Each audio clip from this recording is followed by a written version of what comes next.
Ito pong ginawang pag-uusap ni President Marcos Jr.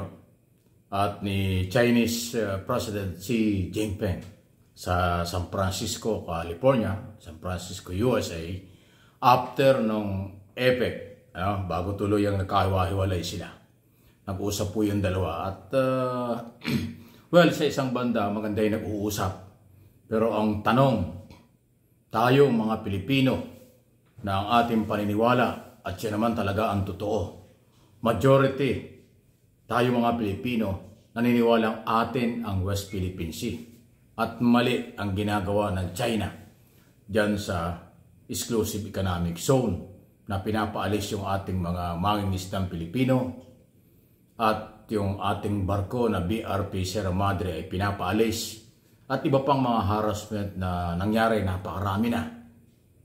So sa tingin po ninyo itong pag-uusap na ito at kabilang sa mga pinarating umano ng Pangulo ay iwasan ang pagbawalan ng Pilipinong mangingisda. Sa palagay nyo, kung ano man ang sagot ng Pangulo ng China ay magkakaroon ng katuparan. Ako sa aking pong opinion at interpretation base sa kultura, base sa ugali, base sa style ng China, malabo po na maglaylo sila. Ang tingin ko dyan ay magpapatuloy ang pagiging agresibo nila na kanilang kuhanin yan. Kasi yan ang kanilang paniniwala. At kanilang pinapaniwala na ang lahat ng kanilang mga mamamayan sa buong mundo. Na kung yung mga gunita na ilang beses ko na sinabi na umaabot ng mga 1.2 or 1.3 billion ang mamamayan ng China sa buong mundo. At dahil isang lingwahe lang ang kailang ginagamit, kanilang inimpluwensyahan ang kailang mga mamamayan na yung kailang ginagawa sa West Philippine Sea at South China Sea ay tama.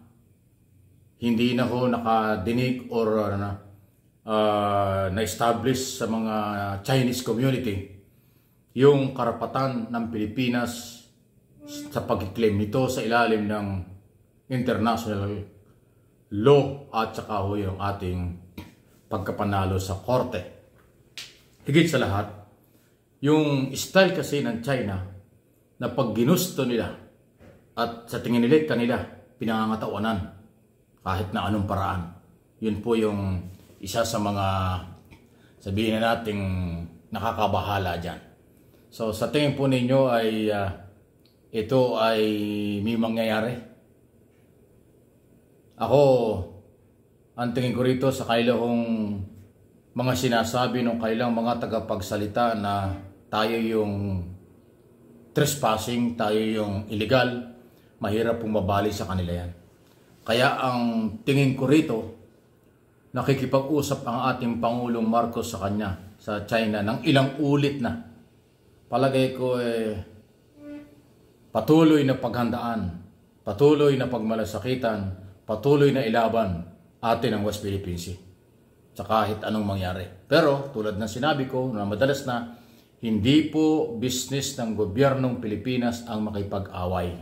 Hindi ko kasi maintindihan bakit yung iba lagi sinasabi, di makipag-away na tayo. Bakit tayo puro salita, puro ngawa, puro salita lang, wala tayong ginagawa. Yun talaga tayo . Hindi natin kailangan, hindi tayo katulad ng ibang bansa, palaaway. Ang Pilipinas, hanggat maaari, susunod sa mga batas. At hindi makikipag-away, pakikipagkaibigan, kasi ng kultura ng Pinoy. Mapagmahal, mapagkaibigan, makajos. Hindi tayo nakikipag-away. Yung mga Pilipinong nagmamadali, yung mga Pilipinong atat na makipag-away tayo, di mauna na kayo. Tingnan natin kung saan kayo makakarating. Sa halip na ikatuwa natin dahil hindi nakikipag-away ang ating gobyerno, simple lang ang ginagawa natin. Pinaninindigan na atin ang West Philippine Sea. Sapat na yun. Ngayon, kung gusto niyo away, di magpunta kayo sa mga bansa na mahilig makipag-away.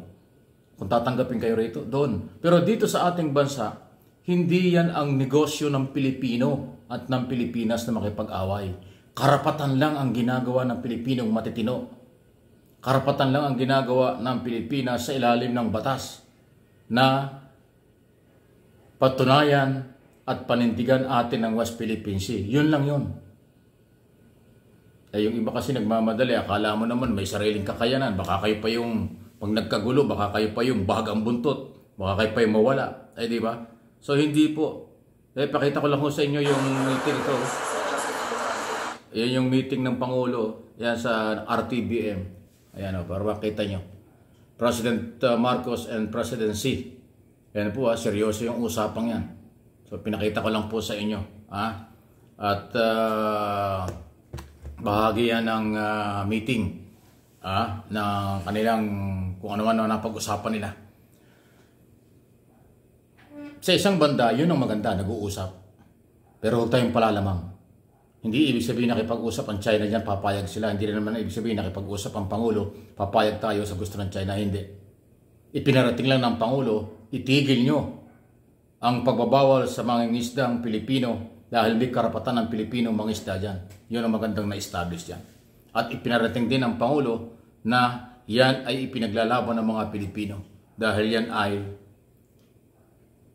exclusive economic zone ng Pilipinas. Yun po yun, di ba? So inuulit ko yun po sa mga masyadong hot at gusto makipag-away, magkakamali kayo.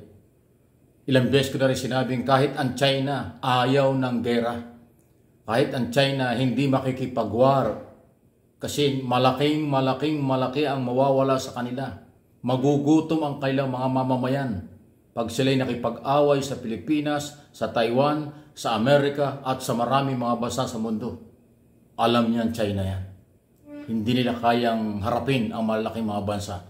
At yung malaking mawawala sa ekonomiya nila, hindi nila kakayanin yon. Magugutom ang kailang mamamayan pag nakipag-away sila. May ugali pa ang China na gusto nila pag nakipag-away sila, silang mananalo. Anong assurance nun? Paano mo tatalunin ang Estados Unidos?